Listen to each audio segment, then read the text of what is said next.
Google సంస్థ విశాఖలో భారీగా పెట్టుబడి పెట్టింది. 1.35 లక్షల కోట్లతో ఒక గిగావాట్ సామర్థ్య డాటా సెంటర్ ఏర్పాటు చేయబోతోంది. డాటా సెంటర్కు ఏపీ ముఖ్యమంత్రి చంద్రబాబు, ఐటీ మంత్రి నారా లోకేష్, గూగుల్ ప్రతినిధులు, విదేశీ ప్రతినిధులు శంకుస్థాపన చేశారు. ఈ కార్యక్రమం తర్వాత విదేశీ ప్రతినిధులతో, విదేశీ ఐటీ నిపుణులతో ఓ కార్యక్రమాన్ని ఏపీ ప్రభుత్వం నిర్వహించింది.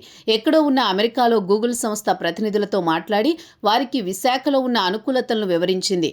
గూగుల్ ప్రతినిధులను ఒప్పించి ఈ స్థాయిలో పెట్టుబడులు పెట్టించడానికి ఎంత కష్టపడింది నారా లోకేష్ వివరించారు. గూగుల్ డేటా సెంటర్ ఏర్పాటు కోసం విశాఖలో ఉన్న రైతులు తమ భూములు ఇచ్చారని, కానీ ఈ డేటా సెంటర్ ఏర్పాటు ఇష్టం లేని వైసీపీ తమ ఎంపీతో కేసు వేయించిందని లోకేష్ ఆవేదన వ్యక్తం చేశారు.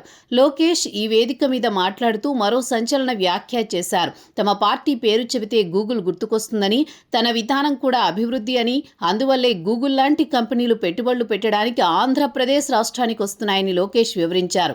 అంతేకాదు ఏపీ మాజీ ముఖ్యమంత్రి జగన్ మీద కూడా లోకేష్ సెటైర్లు వేశారు. ఆయనకు క్రెడిట్ చోరీ చేసే అలవాటు ఉందని, రేపటినాడు గూగుల్ డేటా సెంటర్ కూడా తన వల్లే ఏర్పాటైందని చెప్పుకుంటారని లోకేష్ వ్యంగ్యంగా వ్యాఖ్యానించారు.